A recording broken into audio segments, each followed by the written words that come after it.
guys, welcome to an episode of Minecraft Hardcore Mode. It's been a while. It's been a long time since I've done one of these, especially in this format where I'm just talking and there's no stream. It's just me and you in a video. Anyway, so it's been a while, like I said, it's been a while. I've wanted to do this video for a little bit now. Basically is like kind of a catch-up and also very helpful videos for like people wanting to learn about the world and how long I've had it and what I've done in it pretty much. So anyone that's new has a chance to kind of like see everything they've missed in one kind of short bite-sized, this is not going to be short, I bet, short bite-sized video. I'll be real, I don't know what this is going to be, but I have sort of an idea of what I'm going to do. Sort of. So we're going to start off with the basics. We're not going to show spawn just yet. I am currently in my spawn house. Nothing has changed. The roof is the same. The floor is the same. This is different. There was two little water chutes here that I would go down, but they're not here anymore now. I hated them. This is pretty much the same from last episode as well. I guess you could say, if we're talking episodes, this could be episode 77. Because it is part of the still continuing season 4, which, by the way, is now 5 years old again. Let's go. I say again because I already did a 5-year world and we don't know how that ended up. It's right there. So yeah, this is episode 77. We're going to start off pretty much from the first project that I did. So we'll head there now. This whole video is going to be structured in such a way that you can just skip through to the bits that you've missed and the bits and the projects that you haven't seen. Alright, so ENDlantis is just on the other side of this. Let's pop through. Boop. So if anyone hasn't seen it, ENDlantis is a complete rework of the entire End Realm main End Island. Completely flooded. And you can see the Endermen are just, yeah. Enderman Grinder works very well when I get close to it. I'm just out of range now, so they've stopped. But yeah, this is the End Island, or what's left of it, I guess. Before we get into this, I'll just quickly say the video structure is going to start off with me talking about the project, explaining it, the idea, the concept, and how it looks now. And then at the very end of me describing and touring around said project, I will then talk about the lore of the project. You can just skip past that if you don't give a shit. I totally understand. But I love giving stories to my builds and love giving kind of like explanations of why things exist. Not that just I built it, but that there's something stronger, something kind of like more mystical going on behind the scenes. And we'll get into that later. Anyway, so, right, ENDlantis. ENDlantis, we have a montage for this project already on the YouTube channel. If you'd like to check that out, it's in the description, as are the other montages. Might be a little bit easier for you to just kind of like see everything from start to finish. But what we're doing here is we're just going on a little tour. So let me just switch shaders on, because as soon as you go into water, you cannot see anything here. There we go. Much prettier. I'll quickly explain this as well, by the way. This is the first Enderman Grinder that I made. Oh, we'll go there first. Let's just go there. So this is the first Enderman Grinder that I ever made in this world. We've actually made it look sort of dilapidated and falling apart because we haven't used it in such a long time. I came back here specifically to make it look all messed up and stuff. I thought it was cool. Whee! Let's go down here. Boop. Made a little island flat way out in the oh, it's loud. Let's just turn these guys down a little bit. Yeah, so we made a little spot so just I could get a ton of XP. It still works pretty well, actually. Boop. Enchanting. We did have more chests here, I think. We have just some leftover stuff here too. Kind of relics of the past, really. Things I don't need. It's all diamond as well because netherite wasn't out. Yeah, when we made this world, there was no netherite. There was no nether updates. It was quite, we were in a quite bland version of Minecraft. Let's just head back to where we were. Whoop. So let's start from the very beginning, I guess. I wanted to build something that I'd never built before. I wanted to create something that was efficient, very pretty, and something I'd not seen anyone do yet. this machine here, my god, without this, I don't think this would have got done as fast as it did. This is a TNT duping flying machine that just flew all the way over this thing and just deleted every bit of endstone that I wanted down to a certain level. Initially, I was thinking about getting rid of all of the endstone, but upon further thinking about it, I was like, oh, maybe not. Actually, I kind of need a platform to build from before I build the big bowl of water, essentially, right? This thing over here is like the return station that followed it along and sent it backwards. Very, very useful. And then this guy is just an enderman that spawned up there one day, and I name tagged him. I don't know if he's in the episodes or not, but I think we can check on his name. Give me a second. He might get angry. Ooh. Moonshine. Yeah, I don't remember why we called him that, but anyway. As you can see, it looks very pretty. We have a bunch of beacons set up, mostly for just decoration, in various different colors. A lot of people point out that it looks like the trans flag. This was not intentional, but I'm totally fine with it. This is a fish. This fish, oh my god. You can't see him right now, but hold on, you'll see him. Whoop. This fish, oh my god. Okay, so there was a bug that we found whilst building another project that made fish fly. I shit you not, it's real. I'll show a clip if I remember, but Jesus Christ. And then it just spawned this idea. Unfortunately, we can't fish from up here, which is a little bit sad, so I might make another platform that's a little bit lower. Maybe during part 2 of this build. For those of you that don't know, some of you might already know, every build that I do in my hardcore worlds, I devise a plan or part 2 to it. So there's a part 1, which is the initial thing, and I build it all out and I make it look pretty.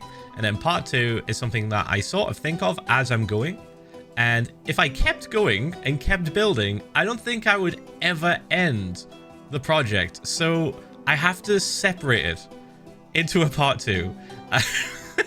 We're actually working on a part 2 right now on another project, which I'll show you in a little bit. It's very pretty, and I think it really ties together the entire area really well. But going on to the rest of this project, so we killed the dragon 20 times to make sure that we had all of these portals opened up. These are end gateways.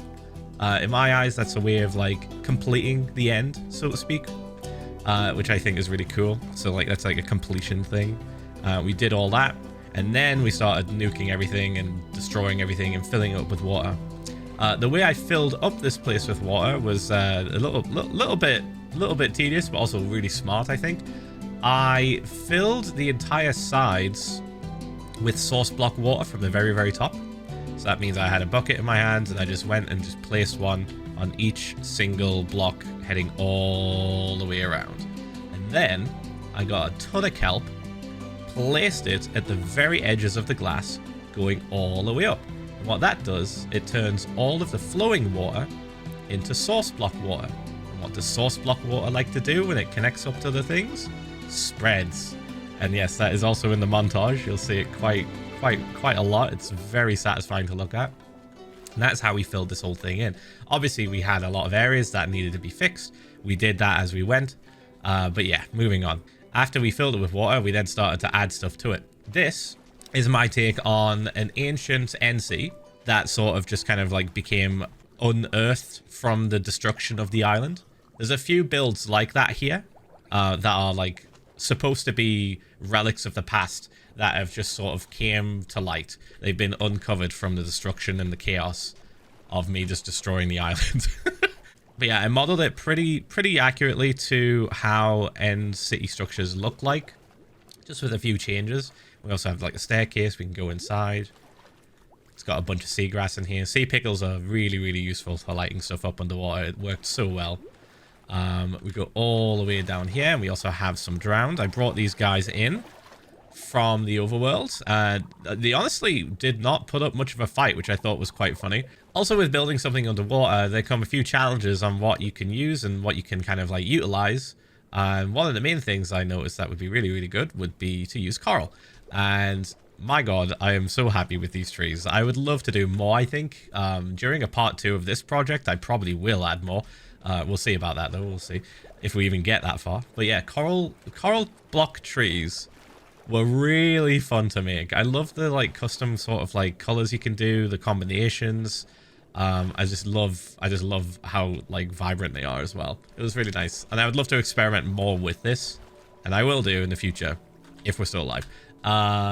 Moving on, this is a tower from the similar area here that fell over and collapsed, and this is my take on kind of like a portal sort of thing. There's a portal that takes us back, and it's very similar. It's with the bedrock. You will know it. You will know it and love it. But this one is like my take on that. That was used potentially to transport people. I'm getting into lore, and I need to stop. I'm sorry. I'm moving on. I keep just dropping sprinklets of lore. Don't worry about these two holes in the side. There will be a video explaining that just below the ENDlantis montage. No spoilers here. That was not caused by me, though. I mean, technically, you could say it might have been me, but it's... Oh, that was a very scary day. It was a very scary day. I was terrified. This is a ship. A very, very large ship that's hidden underground. It's just to make it look cooler. This... Oh, man. Okay. Without getting into the lore of things, I'm going to explain this really quick. This is the trident from season 2. Now, why is it so big? Why is it in the ground? Because it's cool. This is basically a direct reference from the moment in season 2, Hardcore, when I made a trident for the first time that had loyalty. Loyalty means it comes back, right? Well, it didn't come back. I threw it off the edge like an idiot, and it fell. And I thought it'd be really cool to have it land here, as if it kept traveling through space and time and landed in this new world and created this big opening. Like, it hit the ground so hard that it created an opening and it started melting the rock around it. So yeah, pretty happy with that. I might put some glass there at some point. As you can see, I've added a lot of sand. This was to kind of make it look very natural, very sort of lived in, very sort of like weather bound, or so, you know, some kind of way to ground it in reality, because, you know, there's a lot of stuff here that looks very out of the ordinary, and I wanted to try and bring a bit of nature back to it. That's one of the main things I love about building in Minecraft, is trying to give nature sort of like its own ground to play with, right? So you just kind of like build something and then you make it look like nature took over it. You make it look like it's been there for a long time. And I love that stuff. It's so fun. So we did this sort of thing too. We did little mountains leading up. This one kind of covers this portal a tiny bit. Then I messed around with coral. And oh my god, I love coral so much. My chat on Twitch will probably say I hate coral because I destroy so much of it. But it's just because I love it. I pick it up. I put it in my pocket, I take it home, and then I use it in my decorations. This is sounding very British for me. I should stop. Anyway, this is like a fissure, or kind of like a underwater volcano sort of thing. We did this by using signs to stop the water from, you know, putting out the campfires, and then the campfires are free to just let out smoke. Doesn't make any sense, but it looks really cool. I'm a big fan of it, big fan. We did another one over here as well that didn't have as much obsidian. I'm a big fan of this. It's lovely. It's so nice. What else? Oh yeah, we also have conduits everywhere, of course, because otherwise how would I be breathing? There's one on each corner, I think. There's one here. Yeah, we have about 4. There's one over there, one here, and one underneath this, quite well hidden. Just to make sure that at no point would I drown whilst being in ENDlantis. It's a completely safe environment, unless you go into this thing. This is like a fire tree. The initial idea was to create a tree that looked like it was feeding off of the land. I used a combination of netherrack and also coral, red coral mostly. And then we did this little trick here with the campfires again. I may change this in the future, because what I can do is I can turn off that effect and it just slowly peters out. There you see, it's gone. But I can bring it back just by opening it back up. So an idea I had was to set up some sort of a redstone timer that would then open these up at different times, so they weren't always active, to imply that this ran on like sort of a clockwork system, where sometimes it would be really reactive and really angry and like blossoming, and then other times it would go into a state of not decay, but Kind of like how trees die, essentially, in the winter and then come back, you know, different seasons. I wanted to try and give seasons to this tree, and that might be a thing I revisit in part 2 of this place. This is basically just an NC ship. I pretty much just looked up the schematic for this thing and then put it on my second monitor, and layer by layer we built it by hand, and then I added a bunch of stuff to it. So it's actually pretty accurate. It's almost entirely 100% accurate, but there's just extra things on it. See, we got this here, got this. We even have a broken elytra, which I thought was really cool. I should probably put loot in here just to really seal the deal. But yeah, we also can't place dragon heads as they are on sides of blocks underwater. It just breaks. So the way to get around that is to put in an item frame and do that. So that's how we got around that little thing. And this little spot is a SpongeBob reference. If you didn't guess, it is 100% what you think it is. My chat would not shut up about adding some kind of SpongeBob reference. They kept saying like, oh, build SpongeBob's house, build this, build that. And at one point, there was no way to really do this properly, especially with SpongeBob's pineapple under the sea, right? But when they added bees and they added honey and honeycomb, I had to, chat. I'm calling you guys chat. I guess technically you are. You're chatting in the comments maybe, but you're not here with me. This is weird. I'm treating it like a stream. This is the best way to do this, I think. Anyway, so pineapple under the sea. Squidward's house, of course, and then Patrick's house, and of course this guy's called Squidward. Yep, that's pretty much the full tour of the outer areas. The middle area is pretty cool as well. We have a giant elder ender dragon skeleton. It took a few tries to get this right. I loaded up a creative world and like tried a few different methods. Initially the skull was going to be a little bit larger and have a larger sort of like protruding point. But I landed on this design, and I think it came out really well. We used like black concrete for this part here to make it look like the eyes are sunken in and to create more depth. We used a lot of different blocks to do with the quartz. Smooth quartz works really well if you want to just create a sort of solid looking build, but it's actually many pieces together. Like these are all stairs organized in different ways to symbolize teeth. Half slab, stairs, more blocks. It blends really well. And of course we put soul sand underneath here to make it look like bubbles were coming out from... You can't really see the bubbles, but trust me, you could see the bubbles. I don't know why they're not showing up. It literally works. Maybe I have particles turned off for them. Anyway, and then of course we get all the way over here, and we have the rib cage, we have the hip bones, the tail, the wings. It's pretty extensive. It took a long time to sort of get it right. A lot of trial and error because I wasn't quite sure how I wanted it to look, and I feel like it came out pretty well. I'm really happy with it. And we have another gluey boy here. I actually forgot what we named him. That's very funny. That seems like a thing that chat probably suggested. But he is the heart of this place. So I'm meant to symbolize the heart that has not decayed and has just kind of stayed there, implying that the dragon was probably killed. Anyway, so underneath here, the last part of this build, apart from the farm, which I'll get to in a little bit, the last other build part of this area is Indiana Bones, is this little tunnel here. Now this is directly to do with the lore, so I think we'll... Oh, hello. He's probably going to be one shot. Yep. I'll come back to this place in a little bit and explain it a bit more, because it's to do with the lore and the story of this place. But it's essentially just a throne room with a guy on it and some cool underwater stuff that I've put in, like miniature versions of areas in the world, a boat, and then a big hole in the bottom, which I'll explain probably later.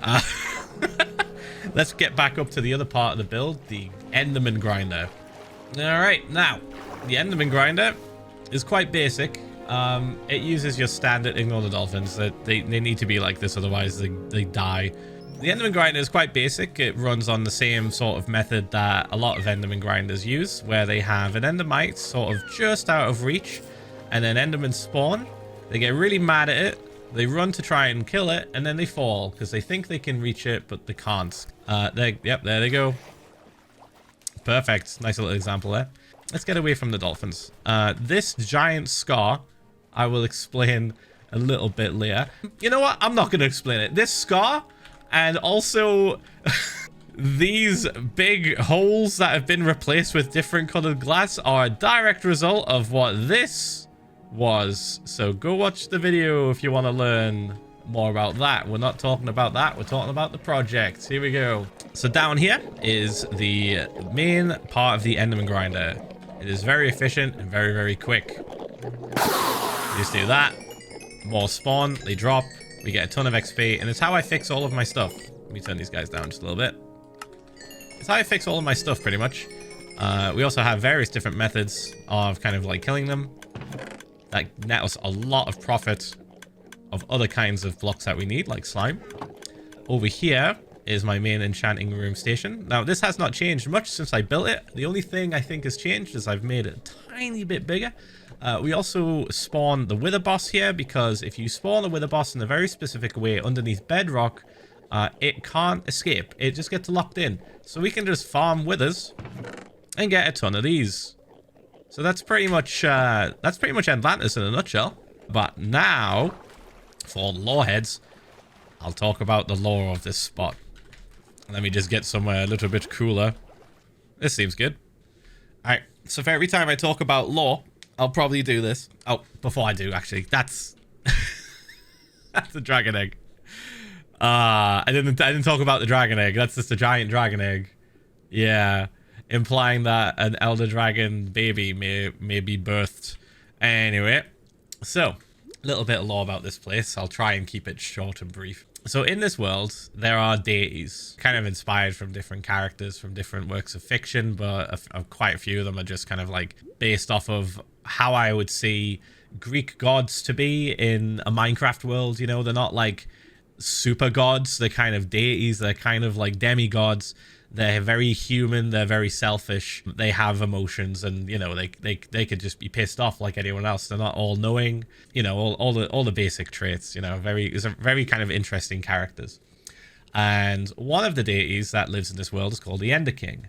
The Ender King, if the name doesn't imply it already, was the king of all the Endermen, and he ruled over the End Realm pretty much easily. Like he was so powerful that literally nobody stood a chance against him, and he ruled over everybody and pretty much would visit the overworld and the nether to steal things that he liked.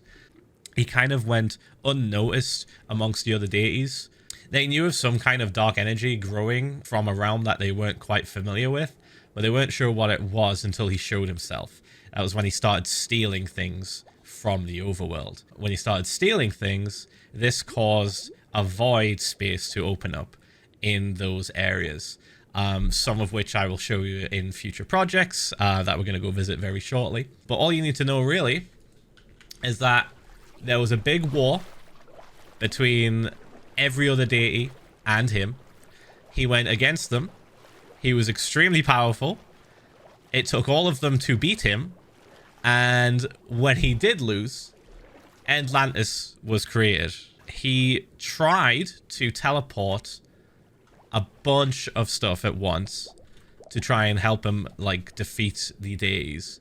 And he teleported an ocean instead to his end realm. And in his sort of disgrace of losing, because he couldn't really be fully killed, he ran and hid inside his little treasure cave. So what he would do was he would steal things from the overworld. These are all different areas of the overworld. This is the nether. This is like a fortress, a flower area. This is like a spruce biome, mushroom, desert, ice. You get the idea. And down here is also an ocean monument. And this is the Ender King. This is what's left of him. He was in better shape. There was more bones to him, but they've since been removed by an Ender Dragon. But he's a pretty goofy guy. Gave him little earrings. He was a fancy lad. There's his eyes. He did have eyes. They're gone now. He's just got item frames, just holes. He did have 2 power stones here. which were end crystals, just kind of flowing. Yeah, so he's just gone now. But the thing with deities in this world is that they never truly die. Their essence and their being is always in things. So he could return, as the other deities could as well that have perished. But he is the main deity that I have referenced as like the cause for a lot of stuff to be fucked up in this world. And as a result, you know, things have been modified and changed. That is ENDlantis. It has been a while of recording. I don't know how long. Okay, it's been 30 minutes. Oh my god. It's been 30 minutes. We've only done one project. All right, moving on to the next area. So let me just get to the next spot. Oh, and just a reminder, this was built in 2019. Boom. Okay, we're just going to quickly sleep. All right, so the next area that we're going to go to is NetherVoid. Now, NetherVoid is a project that I started, I think, about in 2020.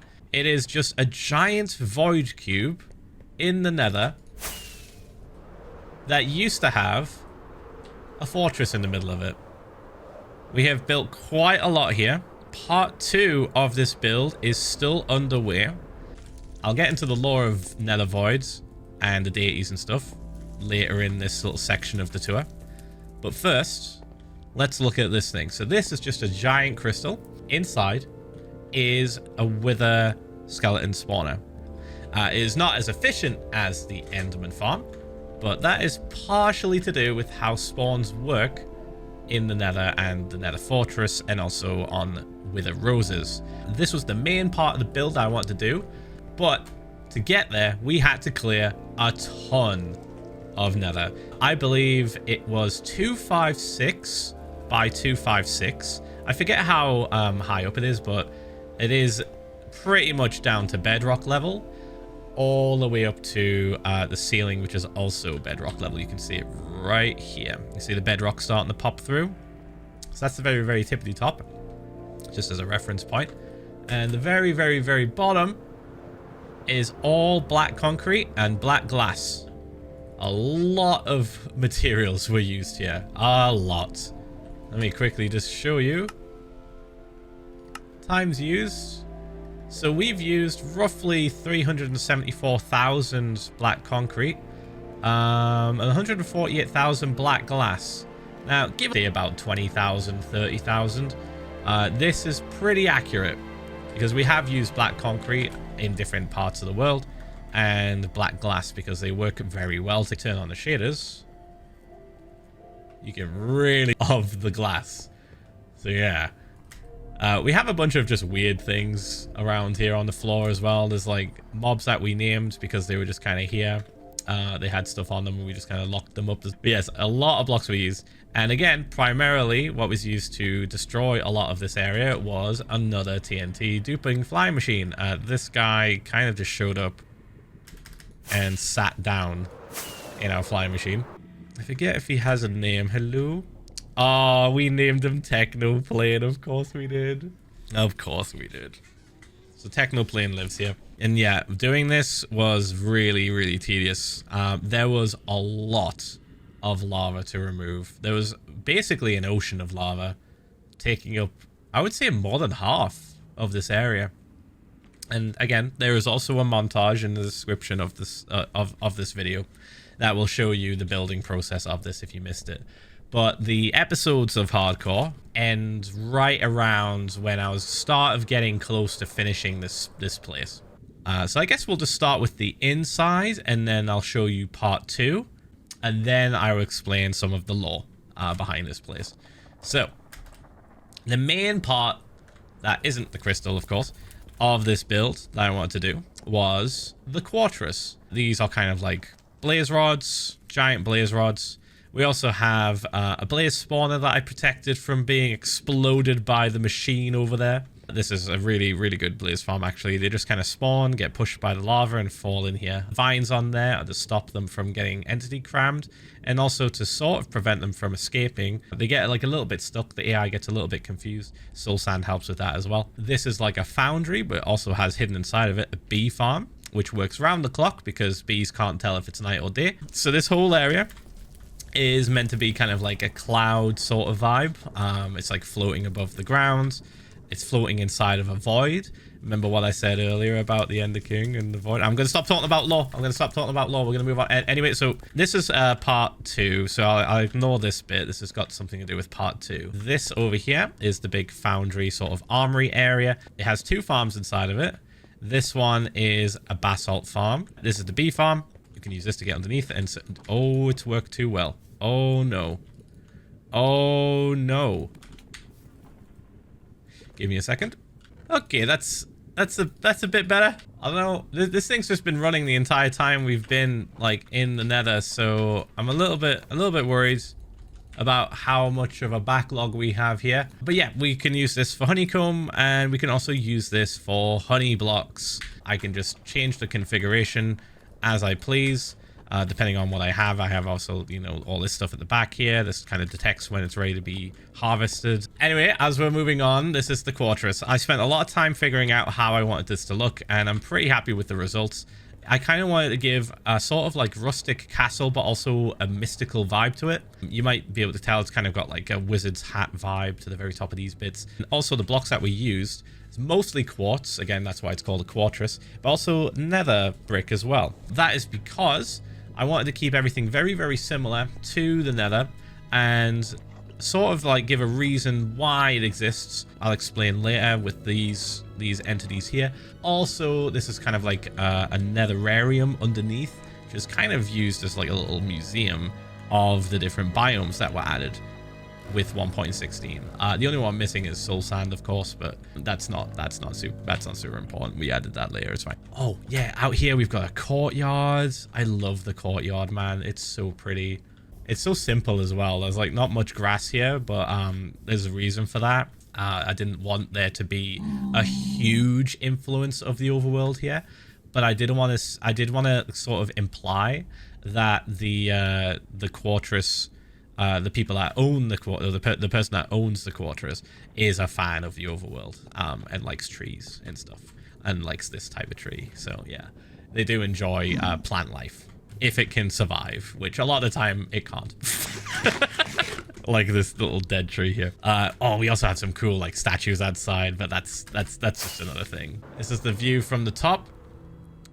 Big towers. Took a little while to figure out how I wanted these to look. Right, so let me explain a couple of other things are in the middle of this whole build. These things are essentially like giant batteries that are kind of housing energy. Trying not to get too lore specific. Just kind of cool crystals. All right, I'll dumb it down a bit. It's just cool crystals. They look sick. I really like it. I put light at the bottom, glass on the outside, and it makes it look like there's a beam coming up. It's pretty nice. We also have void spikes coming out of the ground. I thought that would be really cool to have some kind of symbol of the void sort of being conscious and wanting to kind of like grab stuff and take it down. We also have islands that have foliage and stuff on them, like ores. Yeah, iron and coal. Pretty basic. Oh, you know what? Let's keep it like this for now. It's kind of cooler without the shaders in here. I do like it. So we got islands. We got stuff living on them. We got a little house. I think there's a guy in here. I think there's like an actual just child. Yep. So this dude. Oh my god. This is a reference to pretty much an exact moment in my hardcore world where we were just kind of like trying to kill a bunch of mobs. He was one of the mobs that just didn't die. He got, I like whiffed a bunch of times. You could say it's a skill issue. It's probably a skill issue. I whiffed a bunch of times and I looked at chat and I was like, shall we keep him?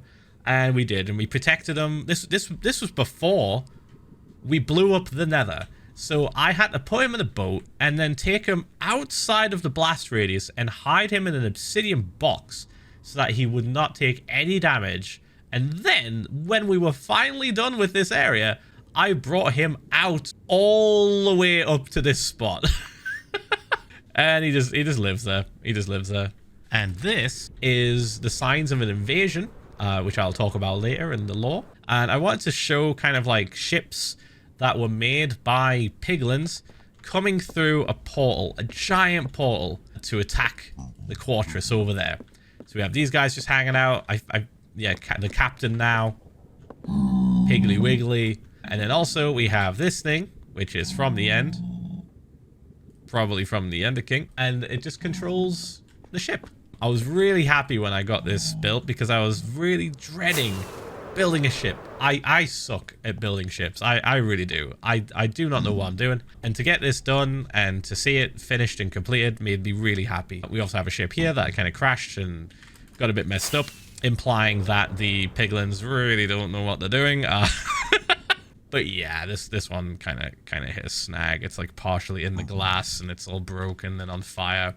This guy, I forget what his name is. Oh, Hector Barbosa. There we go.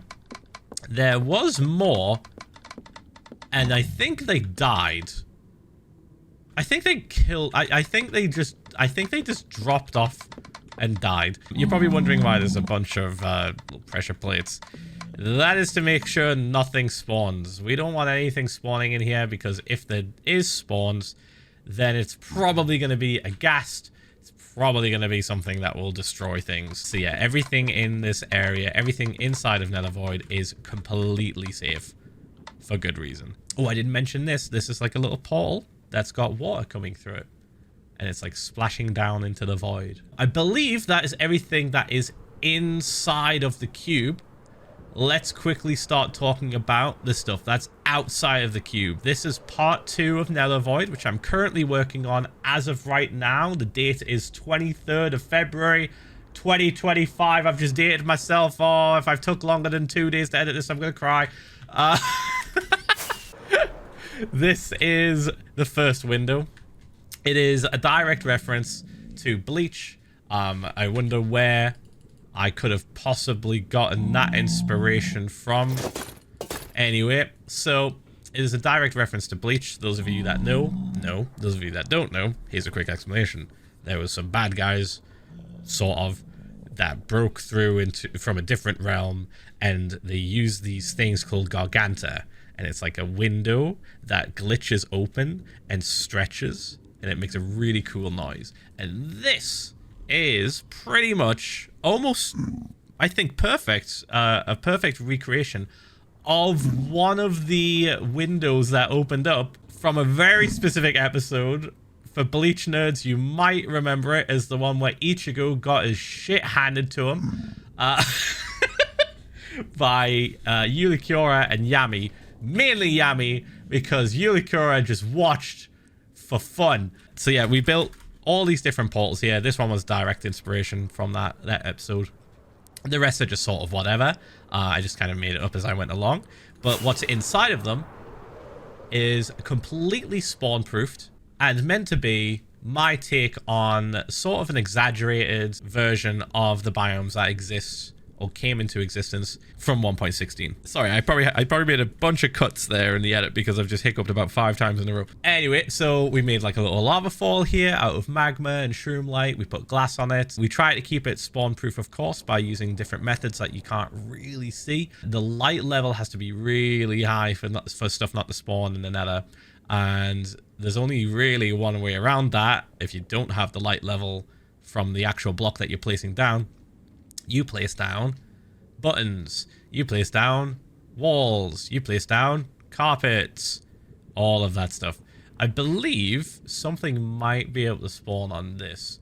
I don't remember putting glass over it because it's a 2-block high flower, and I think something might still be able to spawn on there, but it won't be anything dangerous. It won't be something like a ghast, all right? We also have Aurora Borealis, which I'm a big fan of. I really enjoyed making this. We made little stars.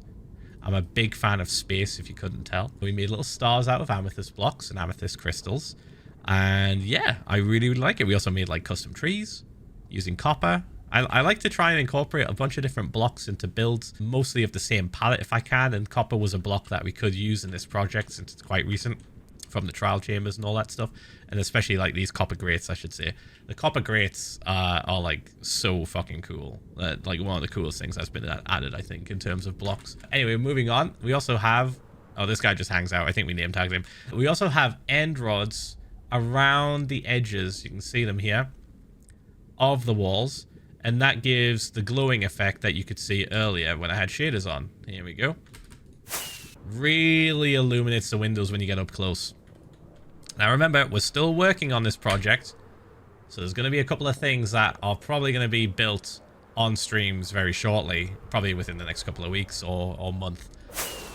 This is the next one, the next window. It is the Crimson. Last one was the Warped. This one is the Crimson. And I also used, of course, all of the red carpet I had and could make. We made a bunch of trees, another Aurora Borealis, but this one's kind of like orange and red and yellows, hues. We have lava coming down here as well. Let me just turn off shades so we don't get a reflection. Again, with the end rods and flowers down here as well. And also lava. We try to make lava. I keep trying to do realistic lava without actually making it on fire and burning everything to the ground. And shroom lights, honestly, shroom lights combined with magma, pretty good. Pretty good alternative, I think. I probably will find a better alternative in the future, but this is doing really well. So not much else to say about this one. As you can see, every window is fully boxed in with all of the black concrete on the walls and the ceiling to make it a fully spawn-proofed enclosed environment. This one over here is my take on what a Soul Sand Valley with a little bit of extra bells and whistles would look like. That's a chicken, we named him. We have big mushrooms. We used mud brick walls to kind of give like a bit more of an angry or like, you know, a bit more detailed mushroom feel. I really love just like building natural looking stuff or trying to make stuff look natural, you know. All of this is, of course, soul soil. With the buttons, I tried putting glass up here. I kind of like the glass on this part, but then I opted to do buttons for this part.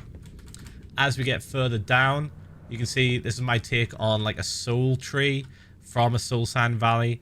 It is made out of basalt because the smooth basalt looks just like logs. And I use root blocks from mangrove trees as the leaves, which I think looks awesome. Big fan of this. Giant skeleton, because there's a lot of skeletons and just fossils and stuff in Soul Sand valleys. This one is my take on like a giant version of that. He's kind of like a lizard lad. A lizard or a snake, probably, I don't know. He's something. He's some sort of reptile, that's for sure. He's got a tail and he's got a weird like sort of nose. And this extends all the way back to this part. Oh yeah, and we ended up using glass combined with a soul lantern and the amethyst shards to create a star formation. We found out that across the world there's different names for this star formation. Type in the comments what you think this is called in your place of origin. For me, it's called the plow. Oh, it's always interesting seeing what other people call it. This is like a river. It's kind of like super cool. It's like a mixture of ice and water. It's like kind of blending between the two. And I had it come all the way out of that portal and work its way over to this area. Now, this area has a lot of weird stuff in it. I'm going to try and be brief, but that's not really going to work because this window has a lot of details. So we're going to quickly speed run it. I'll explain it and then I'll run through and just quick fire edit everything that's in here. Okay. So this place is called Porkshire, kind of a reference to a town in the UK called Yorkshire. It is very sort of cobbly, is very old school, just like Yorkshire.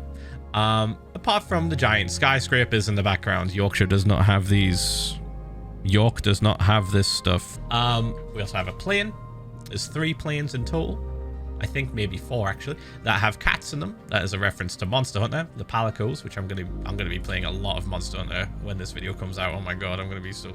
People are gonna show up the streams and be like, "Oh, how's the hardcore world doing, Phil?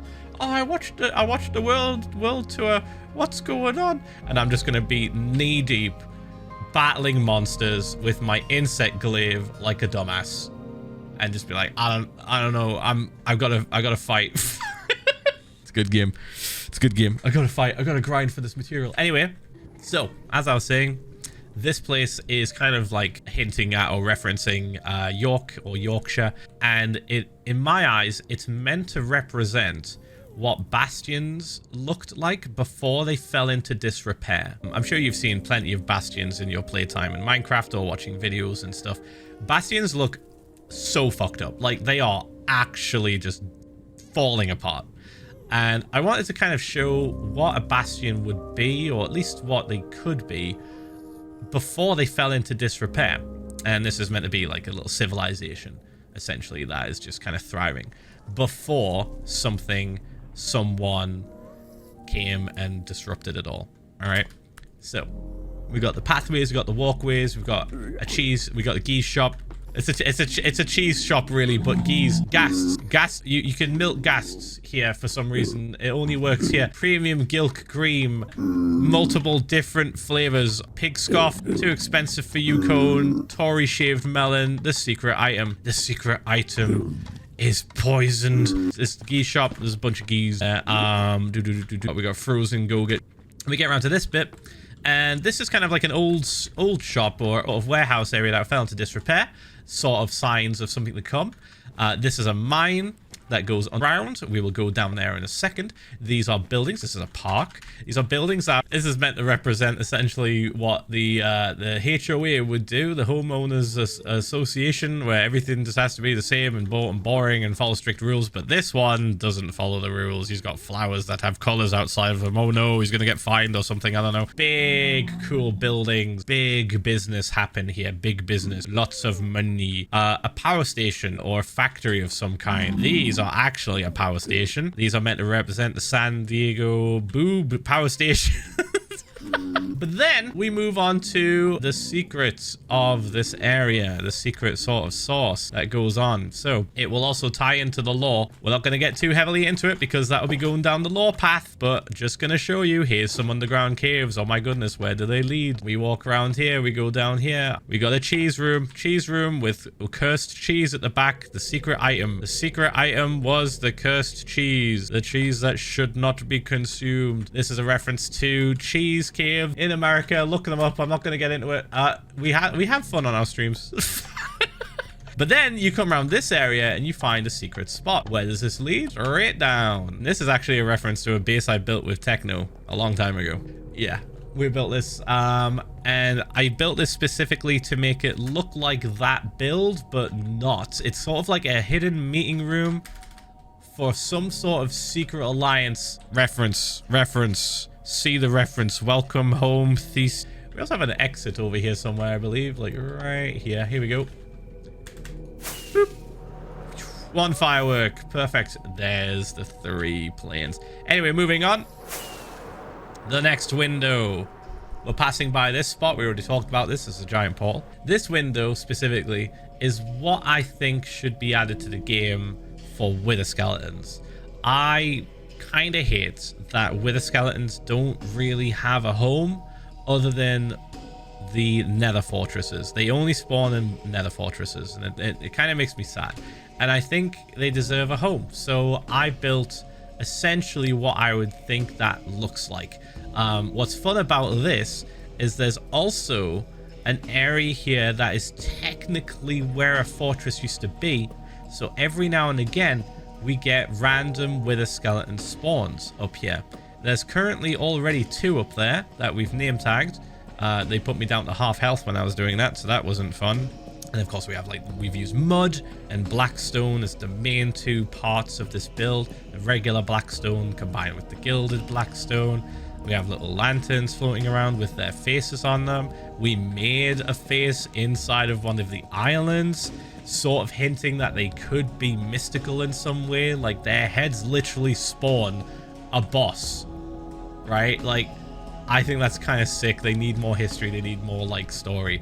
Anyway, I'm not going to get into the lore. Anyway, we have a little path going around here. I really like it. And we've also made kind of like foliage of trees. Again, everything has wither roses on it, so nothing can spawn here. Did I miss a block? Hold on. Ow. I didn't. It's just how they're oriented. Okay. Whew. Anyway, that leaf needs to go. Oh, and fun thing, Soulfire doesn't stop spawns. I found that out the hard way. Things still spawn in them. It's not great. So we have to add glass to it. Boop. Just in case you were wondering why this guy has got a bit of a glass top to him. That is why. So yeah, I really like the idea of wither skeletons having their own biome. And that's pretty much where we're up to in terms of part 2. I'm currently also working on this area, which is, I need to add like a lot more to it. So, you know, the vision for it is there. It's sort of meant to be an overworld area. But yeah, all right. Getting into the lore. It's lore time. I'm going to go stand up here and we'll talk about that for a little bit. And oh my god, I forgot about the snails. There's snails. Every single build I have, we put a snail there. The last place we were at was ENDlantis. Gary the snail lives there. That was the first snail that I put there. That was the first SpongeBob reference. And he survived the battle for ENDlantis. I shit you not. He is still there. I didn't show him. I'll show a picture of him now. There we go. Okay, moving on. We'll not forget the snails. This is the 2 snails that we have for NetherVoid. Before we get into the lore, Geary and Gory. Why snails? I don't know, man. It's fun. Where's the sense of whimsy? Look, they have little trails on the sides of the walls where they were climbing. Isn't it cute? Anyway. Oh god, blazes. So, NetherVoid. The Nether is controlled by another deity. Again, I mentioned this earlier. There's deities in my world that I kind of give names to, and some of them I don't give names to for a little while, and then I reveal them to my chat. But the deity that lives here and controls the Nether pretty much entirely is called Blaze. Her full name is the Blaze Empress. She is essentially like a ruler and a warrior at the same time. She's one of the most badass deities that I have in this world. She's extremely strong. The only other person that beats her in strength is Rose, which we will get to in a little bit later in the video. Rose also visits here from time to time, signified by these 2 paths. This is Rose's path. This is the Blaze Empress's path. And this window is meant to be their hangout spot, essentially. It's meant to be something that they both created together and just hang out and just vibe. So, Blaze Empress ruled over the Nether. She still does, but for the majority of the time that I'm going to talk about right now, we're going to try and talk about the past. So, in the past, Blaze Empress had nobody to kind of like challenge her, essentially, right? Nothing was really in her way. She ruled over the entire Nether. Every skeleton, piglin, they all bowed to her no matter what, okay? But then, little deity called the Ender King, who I mentioned earlier, decided he wanted to try and play the people against her and use them. So the first thing that he did was he contacted the Wither Skeletons. They said no. Wither Skeletons are super loyal to the Blaze Empress, so much so that they sacrificed their own bones, because the Blaze Empress asked them to create this fortress. Now, if you remember, in ENDlantis, there was a trophy room of things that the Ender King stole. One of those things was a nether fortress. It was probably the first thing that you see in that room on the right-hand side. That nether fortress was the nether fortress that was here, that existed in this plane right here. When he stole it, he stole such a huge portion of it, it created this void cube. A void space, which I explained earlier. Every time the Ender King steals something, he creates a void space, and if it's not filled immediately, it can create extreme damage. And this didn't get filled in immediately. It was only sort of slightly repaired, because what happened was this opened up. During the stealing of the nether fortress of this area, the place where the Blaze Empress resided, the piglins, who had been coerced by the Ender King, they came through with new technology and a cool fourth dimensional wheel that they did not make themselves to control said technology, and started attacking, blowing a hole inside of this window, the Blaze Empress's and Rose's favorite spot to hang out. Now you can imagine Blaze Empress probably didn't take too kind to this. And she did just sort of murder everyone here. The ships are still here because I wanted to show the sort of like action of it happening.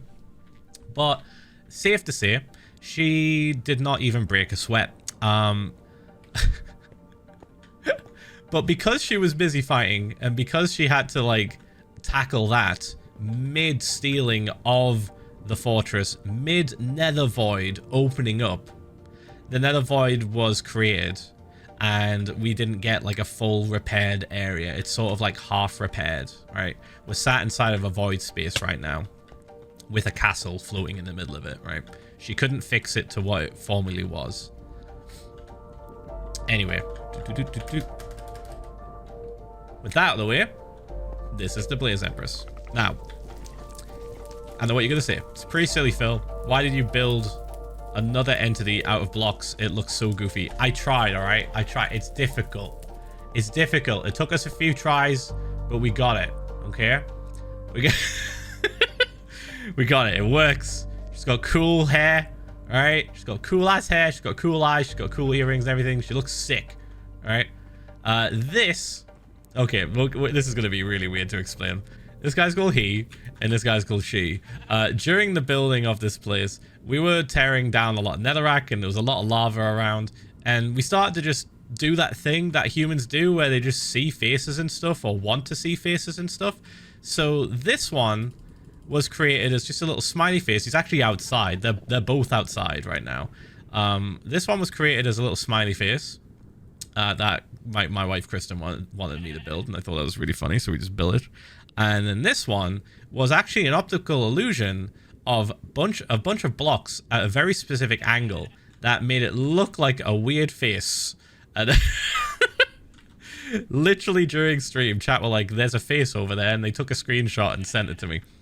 So that's another character. And then this is Sandy. Sandy was another face that we saw as we were clearing sand. Chat wanted me to essentially keep Sandy, which I was like, no, we need to clear the sand. That's not happening. And I believe we did a poll, or I flipped a coin. I forget what I did, but it ended up in me still destroying the sand.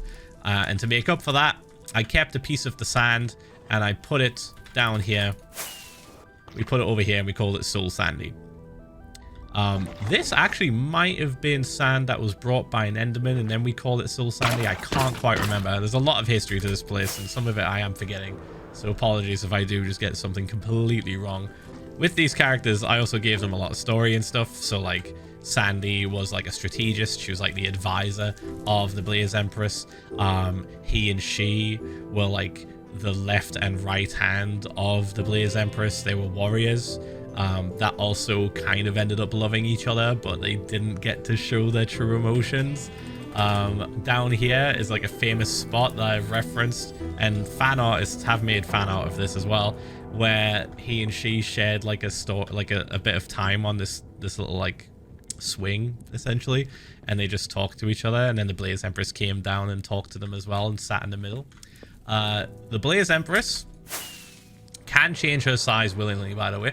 She can be this size, she can be my size, and she can also be pretty much the size of this crystal.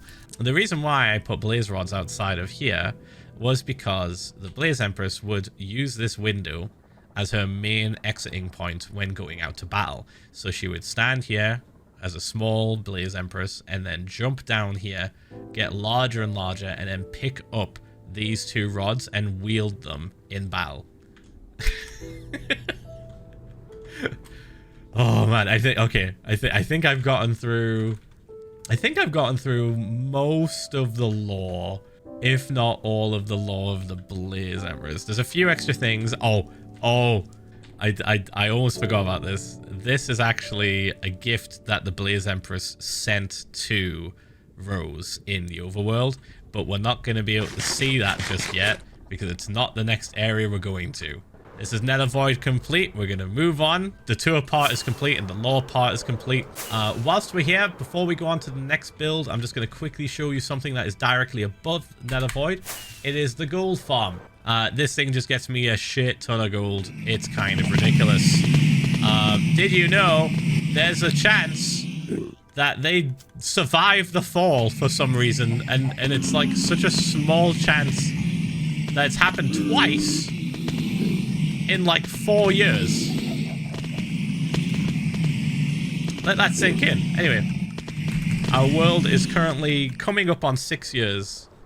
A 6-year-old world in May. Hopefully I'm still alive by then. As you can see, the whole roof of the Nether is meant to be just very, very basic, very easy to get to. All of these portals lead to different areas in my world, and they all have, like, most of them, I should say, have little kind of like symbols on the outside to remind me what's there. Next area we're going to go to is a place called FlowerFall. Alright, here is FlowerFall. Probably one of the prettiest areas. I would say it's probably not the prettiest area. There's another spot that's kind of taken over that area now. It's gonna look really pretty at night because it gets quite bright here. Now, FlowerFall really didn't have any reason to be built. I'll be real. I kind of just wanted to do another drained ocean monument build. I didn't even make a farm out of this. Normally, when you drain an ocean monument and you make it look really cool like this, you're meant to do something with it. But I didn't want to do that. This was just an idea that I had, and I made it happen. And I'm really, really happy with it. It's very pretty. So essentially, FlowerFall was an ocean monument that I drained in, I believe, 2021. It probably took about, oh god, I don't know, maybe about a year and a bit. And a lot of stuff happened here. A lot of stuff like in real life and of course in the game. Yeah, there's a lot of history here. There's a lot. I wanted to make large versions of every flower in the game. I think currently in this version we have everything apart from the eye blossom, because we haven't gone for that new stuff yet. I'm currently in version 1.21.4, so it is available. I can go grab it, but I've been saving it for after I do this video, so I can bring a lot of the YouTube watchers with us in either an episode or just a stream. But yeah, we've got a lot of stuff here. I did say earlier that there was no purpose to this place, but there's actually 2 farms. Technically 3, but it's not really, the third one isn't really a farm, but there's 2 farms here that sort of are hidden. This one here, there is a slime farm underneath these giant sea pickles, and that is pretty poorly put together. It does not work. The only reason I put it there was just so that we could have slime coming out of the top of the sea pickle, and I thought it would look really funny. It does not happen that much, so it's fine. I did all that work underneath. It's all underground, but it doesn't matter. We don't care. Down here, there's you can see it. There's a little hidden entrance that has a bunch of cactus for a cactus farm. I think there's like 2 areas. There's 2 little cells next to each other, and that's where I get all my cactus green from for green dye. There's like no other good way of getting green dye currently. Anyway, whee! Let's go down here. Let's start from the very front, the very beginning. So this is the main portal. I wanted to make like a really cool portal that looked a little bit like it was kind of overgrown. It's a big theme in a lot of my builds. I like overgrown stuff. Yeah, I want to make it also look like this area was still kind of underwater for a little while. Like this would have been underwater, this part here, but it has since been drained and the water's been pushed back by like some kind of energy, which I'll get into in a little bit in the lore section. Yeah, we brought sniffers here as soon as we could. We brought sniffers here, and we just let them roam around. There's quite a lot of them. It's probably too many of them. They've just fell into this little river here. As we walk around, a lot of this area is spawn proofed with the moss carpet, a very useful block.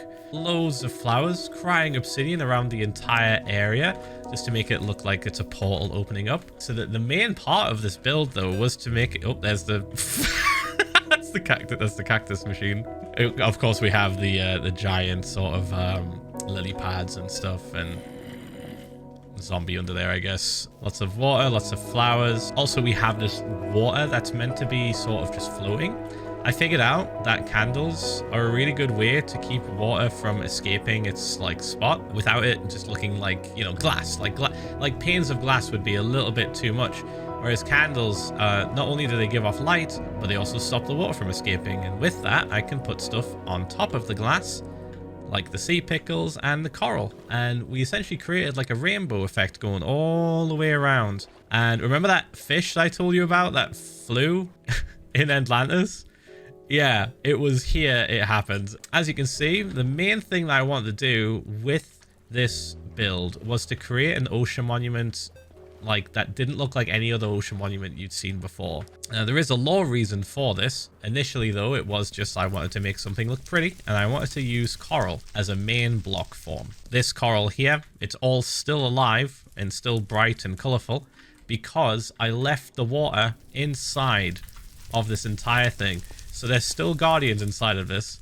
They're still just roaming around. So we should never really go inside here. Also, I made a cool little hardcore heart. You can see there's like another hardcore heart here. This was very much like a labor of love. Like, I really wanted to create something unique. And I think I succeeded. Oh my god, I left shulkers here. Oh, moving on. I don't... Oh yeah, we have a lightning rod on top of this as well. Spore blossoms as well to create like a lasting effect. There's a completely crazy combination of block palettes on this thing.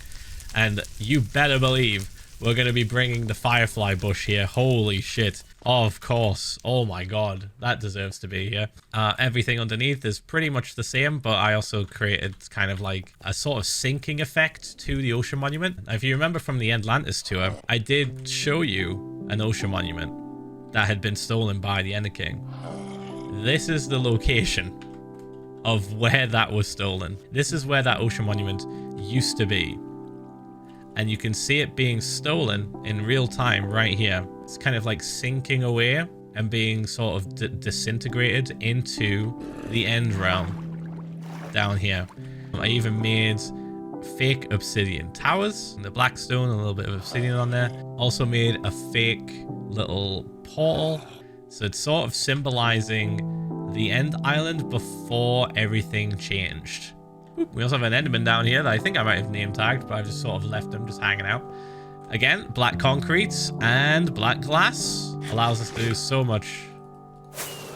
Woo! Oh, look at that. It looks so pretty. Yeah, the main goal with this place was just to create something that looked really beautiful, and I spent a long time on it. We drained everything. This was like peak COVID as well, I think. Obviously, NetherVoid, when we completed NetherVoid Part 1, that was kind of like when COVID was really like starting up.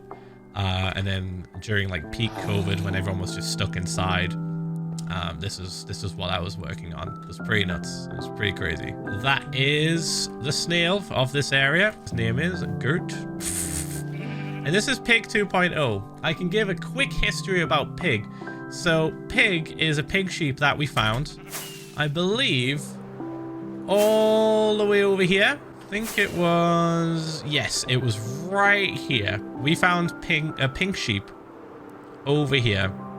And the reason we called him Pig was because he was amongst a bunch of pigs. I think they're still... Yeah, they're still here. He was just with a bunch of pigs, and we were like, oh shit, like I didn't catch it straight away, and then I saw him later. The reason why there's a Pig 2.0 is because something very tragic happened to Pig. We used to have him in like a little area over here, and he was covered in glass and in a boat. And one day I was off camera grinding because I was sick of the glass that I'd placed. I'd placed a bunch of glass underneath this thing, and it was too much. Like, it wasn't giving the correct effect I wanted, and I wanted to get rid of it.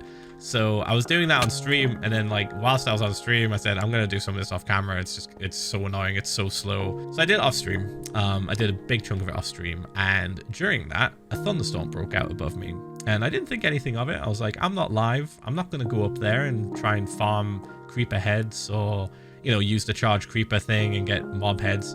I'm just gonna stay here, and I'm just gonna keep mining the glass. So I did. Months went by, and a chatter pointed out that Pig was gone. He wasn't in the boat anymore. He was right here pretty much, and we were confused. We were like, why is Pig gone? So a bunch of people that watched my streams went through the VODs. They went back and they found the last time that he was seen on stream. And we used that to try and find out what happened to Pig. So if you didn't know, if you've name tagged a mob in your world, your Minecraft save tracks if that mob dies. It tracks how it dies. It tracks where it died. It tracks what time it died. So we went through the logs and found it. This is the exact time that Pig died. I believe I was working on FlowerFall from 2021 to 2022. Every world is classed as a server, so it'll always say server thread at the start. Name entity, Pig. Level, Hardcore Series 4. It's the world name. This is the location. And it says, died. Pig was struck by lightning. Yeah. Absolutely miserable, am I right? Oh my god. And it's probably a bit out of taste that I put a lightning rod on where he died, but anyway, yeah, so that's that. What else can I explain? Oh, we did like, this is a really nice fishing spot. Right here is where I fish quite a bit. Yeah, I think there's like one more extra thing. There's like an Enderman that like lived here for a while, and he's in one of these caverns somewhere. Like I don't know where he's gone now. He's gone. I'm pretty certain we checked on him recently and he just wasn't there anymore. So we think he might have died or like put down his mushroom. Because if you didn't know, if Endermen are holding something, they don't despawn until they can put the thing they're holding down. So this guy just had a mushroom in his hand. And because I'm in this world so much, mushrooms grow underground when I'm nearby. So everything around him was covered in mushrooms.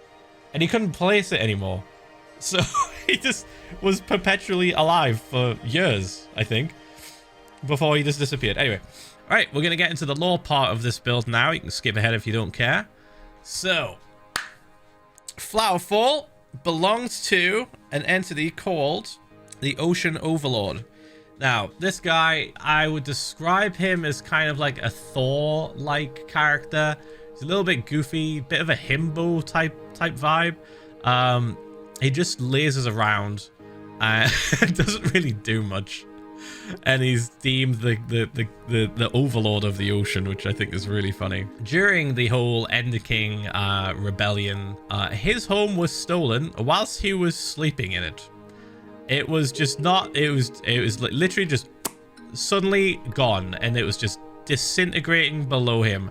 That is what this giant portal is meant to be. It's meant to be sort of a gateway that the Ender King opened up to directly steal the Ocean Overlord's home. Now, the reason why this is in this condition and looks the way it is because Rose, another deity, she's like the nature flower deity of this world, swooped in to save his ass. So Rose flew in and just completely, quickly repaired this area with ease. The way she did it is she took materials from nearby oceans, nearby ecosystems, and most of that was coral, which is the explanation for why there's coral across the whole thing. And because she healed it and fixed it quickly enough, there was no void cube created, which is why it looks like this. Ocean Overlord tried to help, didn't really do much. I think he was responsible for the ring. This was to try and stabilize the stealing, whilst Rose did, let's be honest, most of the work. And that's pretty much the lore of this place. Nice and quick. There's not a whole lot, just that some guy's house got yoinked, and then a friend came to fix it for him, which I think is really funny. Oh, all right.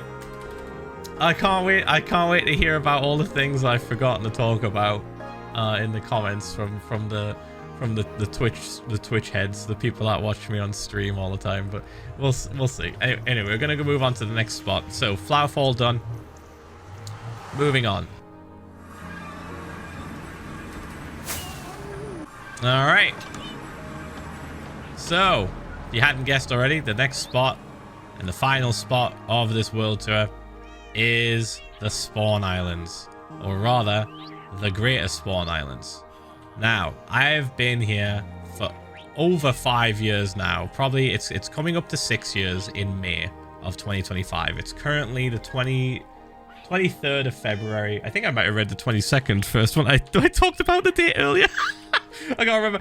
23rd of February 2025. And I still have not left this house. This is still the house that you remember from the earlier episodes. It's still got the fences. There's just a bit of stuff out there now that we're going to go have a look at in a little bit. That's changed quite a lot. But we'll start off in the house really quickly. The Greater Spawn Islands is the last project that I finished. NetherVoid Part 2 is the current one that I'm working on right now. But the Great Spawn Islands was essentially me just being like, alright, so Spawn looks like absolute hot garbage. And I need to fix it. I need to make it look pretty. I need to tidy it up and repair the damage I've done.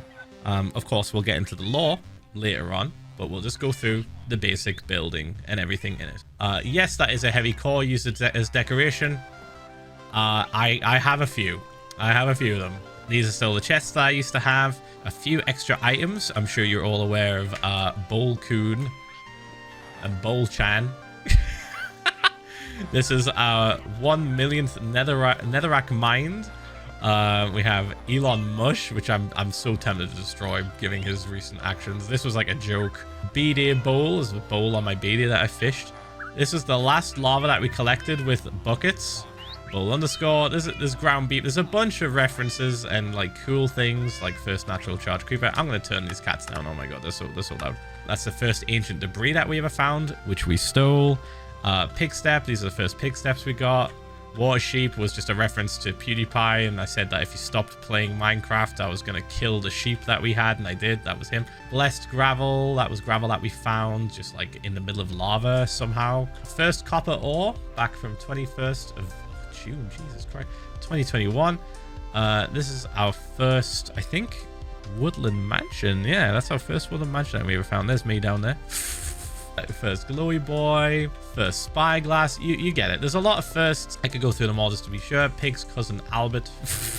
Torchy. The 4-year hardcore potato. That's when we reached 4 years. The 12th of January sinkhole disc. That's another reference to something over there. We found the other side disc in a sinkhole in Spawn. Sniffer detector. We found a sniffer for the first try with this thing. The first time we ever brushed sus sand, we found a sniffer egg, and that was what we used. Pottery stuff. These are our first like armor trims. Thunder sack. This was like a squid that got killed by lightning right in front of us. Aged oak leaf. First tough bricks. Golden kappa train level 31, 58% achieved. This is when we reached our all-time high hype train on Twitch. It was insane. I will never see that again. I think it was kind of crazy. It was all the way back in December of 2023, and it was a golden kappa train, which means that everyone got like a reward for taking part, and it was crazy. Again, as you can see, I commemorate a lot of stuff. First trial chamber with the dates. I think that, oh no, thank you. I think this is the first trial chamber map that we got to work. Please. Drowned by a baby zombie. It was a chicken that drowned. That's our first skull shrieker that we yoinked, again with the date. First armadillo scoot. Recipes dolphin lad of Spawn. I don't remember. This is recent. Oh, this is a really recent one, and it's a clip on my YouTube clips. Dude, I was telling chat about how dolphins just suffocate or drown if they go out of range of the player. Like their AI just turns off. Speaking of drowned, actually, hold on. Sorry, I had to go kill that drowned really quick. I didn't want to spoil everything. I just went and killed him. We just cut there. Anyway, the basement of this house has not really changed much. We have like a little tree experiment here. We have all of our items sorted quite easily to see our villagers for trading, our smelter, all that stuff. But where it gets really pretty is outside. That's my doorbell, don't worry about it. This is the Greater Spawn Islands. I'm so happy with how this turned out. It makes me so glad that I did it. And it has, again, like a lot of history to it as well. The first thing I would like to talk about before we go any further is this. This is something I built for Techno, the late and great Technoblade, a good friend of mine that passed due to cancer. And he was awesome, and I miss him like every day. There's always something that reminds me of him, and I miss him a lot. And during the time that it was made public that he died, I was not handling it too great.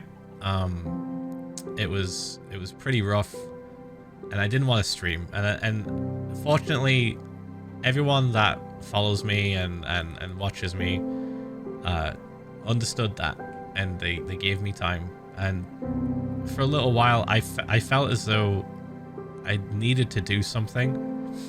I needed to do something to be active and not just be miserable and just, you know, just rotting in my bed.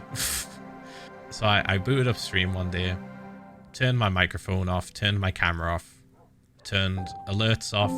I literally turned everything off, and it was just as you see it now, pretty much, with music playing in the background. And I built this. I built this for him. It's the Techno Memorial. And every time I see it, I'll always just like remember him. I got the hangout, you know, I got the hangout with Technoblade, and that's cool. And I'll always remember him as like a really like nice guy and just a fun soul to be around. And yeah, it's a pretty important thing. I wanted it at my spawn. I wanted it where I could see it all the time. And yeah, we even made like a little dog island army thing from which this chicken, by the way, just we found out pushes all of the dogs. These dogs used to be lined up really nicely, and this guy has been pushing them to the edges of the island the entire time. And we didn't know why. We didn't know why at first. We were like, what's going on? And yeah, he's just been pushing them. But yeah, there's a lot of history here, and I wanted to get this out of the way with first. Well, not necessarily out of the way, but you know, I was gonna get choked up talking about it, so I wanted to kind of like talk about it first and show it off. It's actually got like a lot more to it than what you can see. Of course, we have the bell. We have Technoblade Never Dies, a trident. We have a pig here called Technoblade. I used to have a mod that would change a pig to have a crown on top of it if you named it Technoblade. Currently don't have that installed right now, but we also have a dog with them as well called Floof. We love Floof. I don't know if this chicken is named. No, we just put him there. I think we threw an egg at this. Yeah, that's why this chicken is here. We threw an egg at this island as like a sacrifice, right? We like threw it, and then like a chicken spawned. And I was like, holy shit, we gotta keep him. This thing also has a potato farm linked up to it, but that cactus deletes all of the potatoes, so it's like we're just giving potatoes to the monument, essentially. The potato farm is all the way back here. It's like just out of range. Boop. But when it is within range, oh, perfect timing. These guys collect everything and deliver it. This guy is stuck for some reason. I don't quite know why. But they deliver all the potatoes. And if we come down here, they should... Yep, they're just collecting here. That's perfect for us, actually. I'll show you exactly how it works. This thing is on a timer. Sets off a little alarm. The layers pick up all the potatoes and then drop them into these hoppers. The villagers auto-collect or auto-farm the potatoes that are like ready to be harvested. But they can't pick them up because they have a full inventory, which you can do. You can look this up. It's like really clever. Yeah, there we go. Collect the potatoes and then they drop them. That is not working. There we go. And they go in here. And then when we want to feed the monument potatoes, we do this. They get thrown down there. We turn the shaders off so we can see underwater a little bit. They go all the way along this ice path.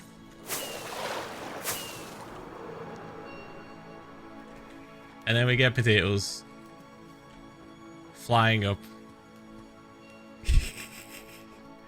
And yeah, to avoid lag and stuff, we have them get deleted on the cactus. They just like get thrown up into the air and like slowly bounce their way towards the cactus.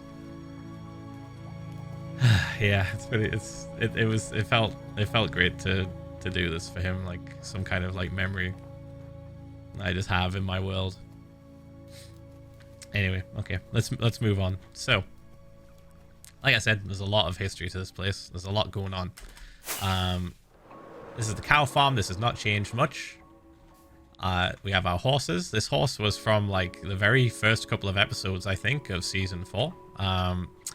These are all the eggs that we've stored in barrels from when we used to have a chicken farm here. We have our turtles over there. We have a frog that's just hanging out on a fence for some reason. We have all these floating islands. It's all like new additions during the projects. Like everything within the main part of the island hasn't changed much. We still have the creeper farm. We have this little area over here, which is nice with pack.png. A little painting. This part is our concrete farm. We put concrete powder into this, and then it gets fed through this machine, and then TNT blows it up and collects it down here. It's very, very useful. We've been using it a lot. This is our sugarcane farm. This used to be our kelp farm. It's been discontinued pretty much. This is an ancient debris tree. I saw this posted on Reddit, and then I added a few things. I put on like a heavy core. It's basically just a tree that is very expensive. It kind of looks like a coconut tree, right? Kind of has that vibe to it. We have our farm here, which has been here for a long time, with a bunch of carrots in it currently. I think it used to have potatoes and maybe just wheat at one point. And then this rabbit is 2023 Year of the Rabbit, aka Jackass. This guy is aka Dumbass. Yeah, it was the Year of the Rabbit. So oh no, I gotta fix this. There we go. All right. Of course, we still have all of the mobs that we've collected. Let me quickly go around the corner here because we're missing one. Yeah, this guy's still hanging out. We still have a skeleton down here as well. We have a bunch. We have a bunch of mobs. We got the sniffers. We got those rabbits. We have a sheep. We have Dave. This guy spawned inside of a stronghold, and it took us like years to get him back. I just kept forgetting about his dumbass. We also have these guys. Oh my god. So this was a moment during the 5-year anniversary of this world. A thunderstorm happened, and then like right outside my house, a skeleton horse trap spawned, and I didn't realize it at first, and I set it off, and it scared the shit out of me. So I managed to like not kill the horses, and we've kept them as kind of like a memento of the 5-year anniversary stream that we did. A fun thing, the 5-year anniversary stream was also the day that I got to see the Aurora Borealis above my house. It was just happening. It was just happening above my house. I've never seen it before in my entire life. I am going to be 37 on March 1st of this year. 37. And I'd never seen it before. This is the iron farm. The iron farm is still chugging, much to the hatred of my chat. They hate this. I personally think it's great. I love the iron farm. It just gets me so much iron, and I just store it in my chests, and it's just forever generating me wealth. We have these guys, of course. These are all name tagged. These are from earlier in the episodes of season 4. This little pathway here that I've made look a little bit dilapidated used to be where my moss farm was, and then I destroyed it because I wanted to make room for this pretty area. This is just a cherry blossom biome that I brought to the spawn because I love them so much. I essentially made custom versions of the cherry blossom trees by using nether fortress like fences, and then also it's like nether brick fences, I should say, sorry. And then the crimson wood buttons, and it just gives like a much more detailed, much more alive version of the trees. Like there's branches coming off of them, you know. It's really pretty. Of course, I put every flower I could along here, torch flowers specifically. This area does belong to Rose. This is where she lives. I'll get into the lore of all that later, but this is kind of where this path ends. All right. Now, if you can see, each section is like a biome almost, right? So like this section is the cherry blossom biome, and I really like the cherry blossoms, so this is why it's like close to my house. We also have kind of like some hot springs here with horses bouncing up inside them. This is kind of a reference to those like beaches in Ireland that have like hexagon patterns. I just really, really like that. I think it's cool. Giant islands with the trees specifically for the biome that's connected to them. So we have like giant versions of cherry blossom biomes, a giant version up there. This actually has a tree farm hidden inside of it. Let's just show you that now, actually.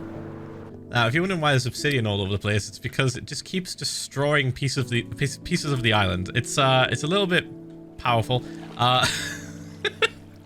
I basically just flip a switch, it starts dropping TNT, and I spam bone meal, and yeah, we get a lot of stuff from this. All the way along here, we have, of course, this island as well. This is where the potato farm is, it's fully spawn-proofed up. Then we have the oak tree section over this side. Each of the big islands sort of has like a cavern going through it, like an ow, smash your head off. And it just creates like an amethyst kind of glowing effect I really, really like. This spot is a direct reference to Sky Sea from Season 2. It's a lot smaller, but the buildings inside, the buildings on the top here, are the same. We've just made them look like they were overgrown. And all of these soul lanterns are meant to represent souls from that world because it's gone now. It's dead. I know, it's a bit morbid, but I love it. I think it's so cool. This is my take on a giant spruce biome, essentially just creating all of the big spruce trees, but making them a little bit more beefy. We added a lot more kind of chunk to them. We created roots going around them with like candles on so nothing spawns. We created big mushrooms like this one that are also kind of just hidden light sources in plain sight. Because if you do this, you can't really tell. The entirety of this spot is spawn proof. It does not look it, but I'm almost 99% positive it is. I think there's only like a couple of areas over here that might not be spawn proofed. Whoa, that's cool. Sorry, I got distracted. Very spooky, very mystic, very magical area. And of course we have the giant island on there as well with the big tree. Initially the idea was that each giant corner island, like this one and this one, we're gonna house the trees inside of them with individual tree farms, but it actually worked out easier to just put one tree farm inside of here and then farm multiple trees from that. I don't know what I was thinking. I don't know why I thought it would be cool to have 4 tree farms for no reason. Like, it did not matter. But yeah, we ended up just having the one. This area over here is meant to be essentially my take on what Mojang were going to release. If you don't remember, during a Minecraft Live, they announced something that they were working on. They were working on a tall birch biome, essentially. And it was going to look really cool and really vibrant. And then they scrapped it because I guess they just didn't think it was worth doing or it was too much work. So out of sheer rebellious behavior, I made the biome. I just made it based off of the concept art that was released. And I even went as far to contact the artist and ask them specific questions about how the biome was going to look. And it answered quite a few things that I was curious about. I was curious about the trees and how like thick they were meant to be. They told me they were only meant to be 1 thick, and that if I saw a tree in the concept art that was a bit too thick, it was purely just for aesthetic purposes. It was not meant to spawn like that. I also asked about the flowers, and yeah, we came up with pretty much my take on that biome. And if you were to stand here on this little spot here, this area looks almost exactly like the concept art, even down to the tree with the honey dropping off of it and the mushrooms on the sides and the overturned log with the moss and the grass growing inside of it. Yeah, I did my absolute best to bring this biome to life that was ultimately just going to go forgotten about and die. So I didn't want to see that happen. Yeah. And you can go through this bit just like you can the others. Let's not hit my head. Yeah, there we go. Okay, I was going to be really salty if I hit my head again. Giant tree. I really just love building giant trees, I'll be honest. And of course, before we get to the portal over there, this bit here is just a giant mushroom island essentially floating in the sky. it like glows a lot from underneath. So we have all those end rods inside of it. You go down here, everything here is lit up as well. Like nothing can spawn down here. Oh, and before we continue moving on, I moved on to this part without explaining this bit. For the most part, I wanted to make the stone in this area look like sort of the White Cliffs of Dover almost. So I replaced all of the stone on this side of the mountain over here with calcite and diorite. I think they work really well together to give that effect. And as we go around this side, you can see it a little bit more clearly. There we go. Ah, White Cliffs of Dover. Very, very small version, but you get the idea. Now, in recent snapshots, this is a very recent thing, by the way. I don't know if many people know about this. They have announced that there's going to be flowers on top of cactus. You can get the flowering cacti now. We just did this for the time being. We had no other option to create flowering cacti, so I kind of just made it up with cactus and candles. And I think it worked really well. It was a really good alternative. But now we're going to have the real thing. And I can't wait. I can't wait. There's going to be so many more flowers added. Oh my god. I'm so excited. Oh, also, this used to be a village. It was sort of decimated. This entire area used to be a desert. And it was completely decimated by me. I took all the sand. I left a massive crater. So I repaired it and made it all grass. Made it out of the blocks that are nearby, which is all of the birch. And then the bit I was trying to get to, the mushroom part. Yeah, we just have like mushrooms just all over this part. Just a big fan of mushroom islands, I think. I just love them so much. We also have just some like zombies in here, I think. I forget where they are. I think, oh, they all died. Oh, I forgot they all died. we had some zombies in there, and I think I might have let them out by accident and they died. Anyway, that's pretty much it for the majority of this area. A lot of it is just like stuff that I repaired. Like this here used to be sandstone. I changed it to match this biome, so I made it like the cobble and the mossy cobble. We still have the spider spawner over here somewhere. Let me just check down here. This is still a thing. We have Oceanic Gang Big on Spray 600 milliliters. I didn't mention much about these bridges over here. They're just ancient sort of architecture that I wanted to put in to create a border of where the spawn chunks were. They have changed the spawn chunks like 3 times now since I started doing this. They were initially like really small, about this big. Then they extended them to be this big. If I go up in the sky, you'll see it a little bit clearer. All the way along here. And now they've changed it back to being like tiny. It's literally like 2 chunks or something stupid. So I just don't care anymore about the spawn chunks as they are physically represented. I still really like that we have the old representation of them with the cool sort of like ancient architecture, the ancient like build. Okay, so I guess now I can talk a little bit about the lore, because all of the other stuff I don't think is that important. You're talking like mobs that we saved from different areas. First villager that gave me like a map, like just random shit. They don't really deserve to be in the video, let's be real.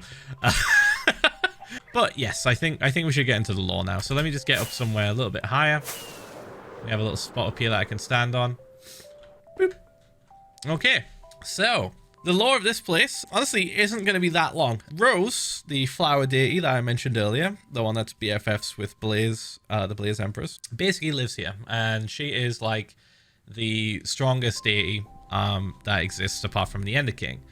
Some would say that she would rival the Ender King, but the main difference is that she never fights. She is like the medic. She is like the person that tries to always come to a peaceful solution, and she's always repairing and fixing things around the world. That's why she's essentially sometimes nicknamed Mother Nature, but her real name is Rose. She essentially created this entire area for fun because she lives here. She likes the cherry blossoms a lot, so she brought them to this spot. She also likes all these different trees. And with part 2 of this build, there will be a lot more added. Currently, you know, we have the floating islands, we have the trees and everything. Part 2 will be adding a lot more. I'm sorry, I'm not going to reveal what part 2 is because I like to keep things secret and surprises are fun. So I'll not really reveal any of that information. Oh, I almost forgot the sinkhole. Okay, the sinkhole can be tied into the lore because it's relevant. I'll explain. All right. The sinkhole, we'll go with the sinkhole in a bit. It's tied to the lore. Okay, so with Rose living here and wanting to be in contact with the Blaze Empress, sometimes they would send each other things. So like over here, that is the flower, or the mushroom I should say, that was delivered to Rose from the Blaze Empress, and it spawned this little area here. That's the reason why this is a little bit smaller. It was kind of an afterthought. The Blaze Empress sent this, and Rose liked it so much that she created this biome to house it in, along with this island as well. This portal over here is mainly just for show, but is also used by the Blaze Empress and Rose to travel between the different realms, and that is shown here by the little wither roses popping up. This is where the Blaze Empress would walk for a little bit. If you didn't know, you can make another portal seem like it's round by just kind of like hiding the square parts inside of stuff and then making it round on the edges. Most of the time was spent by Blaze Empress and Rose just hanging out here, and then that one area in NetherVoid that I showed you guys earlier as well. One extra thing that is relevant to the lore as well is that this sinkhole this is a really dumb part of the lore, and I'm gonna skip over it really quick, okay? This sinkhole was basically dug out as a joke during stream, and then I accidentally found a dungeon. And then what was in one of those chests? The other side disc that I've been looking for an extremely long time, and it was just in here at my spawn. The reason why it had spawned here was because of the update that Minecraft did with the caves and cliffs, and they made it so that the bedrock, which used to be here, became deep slate and new stuff spawned underneath. The new bedrock level was much, much further down. So yeah, that's why this was here. The new version of the game allowed it to spawn, and yeah, we got it. Also, underneath my entire spawn is a lush cave, which I absolutely adore. It is honestly perfect for having Rose, the flower deity, living here, to have a lush cave like this just spread throughout the entire underground. As we were coming down, I did miss a spot. So before we go all the way to the bottom of this sinkhole, there are so many caves full of mushrooms.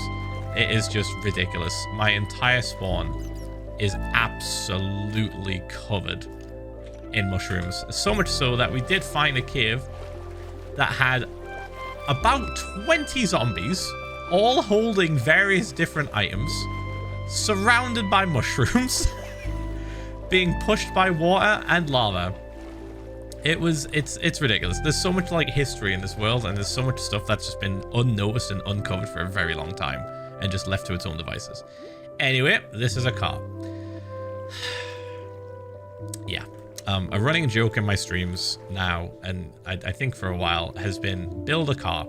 It'll fit the vibe, and it never does. So to appease chat once, which in my opinion was a mistake because now they keep asking for it. To appease chat, I built a car at spawn, but really low down in the sinkhole. I just hid it away. And then we gave lore to it because we thought it'd be funny. We said that this is the Ocean Overlord's car, and he drove it in here to claim insurance money because he's a dumbass and he didn't realize he can just make a new car. And who's paying the insurance? Literally nobody. But Rose let him do it because, you know, it's Rose. she would much rather someone be happy than take away their fun. And yeah, now we have a car. Now we have a car. My other warthog is a Goss. John 117 Poggers Hardcore Season 4. So stupid. It's so stupid. It's so stupid. It looks like a Hummer. Dude, he can't even fit in it. Like a toy car. I think that might be everything. I'm going to quickly double check. But I think we covered most of everything that I would like to cover in a World Tour video. There's so much more. There's so much more that I'm definitely not covering, but this is like the vast majority chunk. There's one more thing that I'm gonna do though, and that is we're gonna have a little quick fire round of all the weird places that I found in this world. I'm just gonna show you screenshots of them. They're odd, they're strange. Here we go. I actually decided to throw in a few extra ones in the edit. Here's my first woodland mansion that has a spider secret spawner room, an underwater stronghold, a raised witch hut, a charged creeper lurking at my front door, a zombie spawner above sea level, Sandy, he, and of course, she, tall cactus, another tall cactus, a large mushroom in the middle of nowhere. I like it.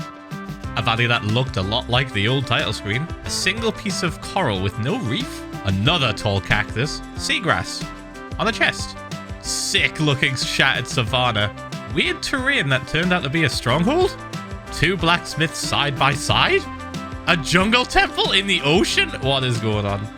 A hidden stronghold underwater again, a bamboo shoot piercing through a large mushroom, a baby zombie villager sporting gold armor trying to kill me again, a tiny ice spike biome, a tiny jungle biome, a rose that spawned on gravel in a desert?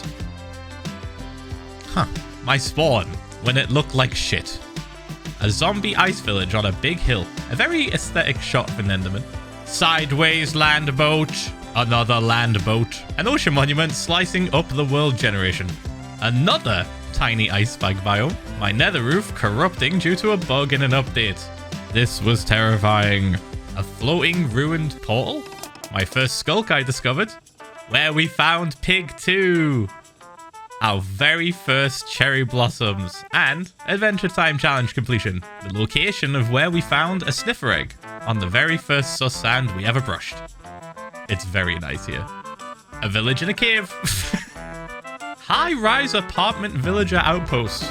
$5,000 a month. Zombies under my spawn base that lived there for years. And still do. Another ocean monument slicing through terrain.